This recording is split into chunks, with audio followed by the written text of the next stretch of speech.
Howdy folks, Jambareeqi here, and I've just been to see My Life as a Courgette, a French-Swiss stop-motion animated film about a little boy called Courgette who accidentally kills his mum in self-defense. He's sent off to an orphanage. There he meets a girl called Camille. Camille's aunt wants to take her away from the orphanage to make money from her, but Camille doesn't want to stay with her aunt because she abuses her. So all the orphan kids must work together to make sure that Camille can stay at the orphanage. This is a really charming film. It's so endearing. I'm still smiling after watching it.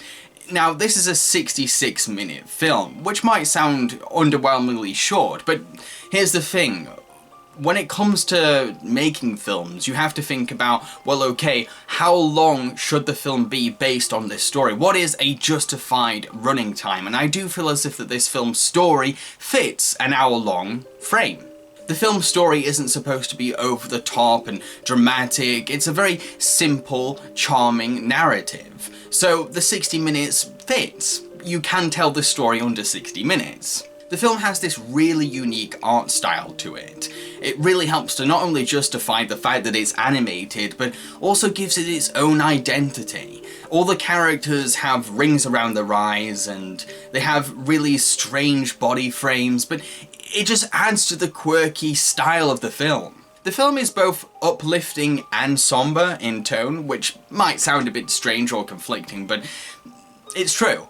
What I mean is, the film focuses on a group of abused orphans, but they have this sense of camaraderie between them. They all want to unite, and even though they can sometimes be mean to each other, they do love each other and they can resonate with each other because they all come from the same kind of background. We do end up rooting for these characters, we do end up caring about these characters, and because they've gone through a hard time, we do want them to have at least some kind of happiness, even if it's just for a brief moment. The film has a very different take on children's animated film as well. All the tropes and cliches you're used to are kind of turned on their head. For example, every time we see an orphanage in a film, the head of the orphanage is always really mean or controlling or abusive.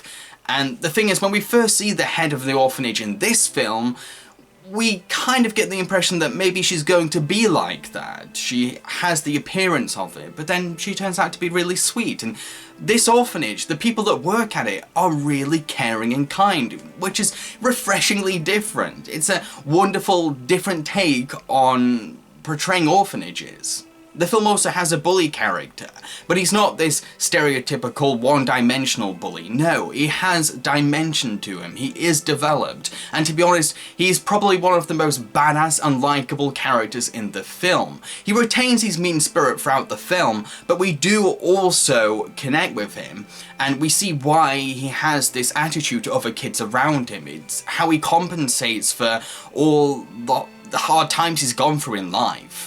Camille and Courgette also develop a connection romantically, and what I like about their romance is that it's not framed as something over the top and dramatic. No, it's quite subtle and very nuanced, and it works. It's portrayed realistically. This is how kids act when they fall in love for the first time, and it just has such charm to it.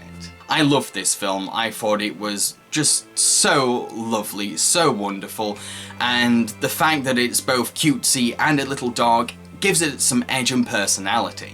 If I was to best describe this film, it's kind of like if Adam Elliott directed the Peanuts movie.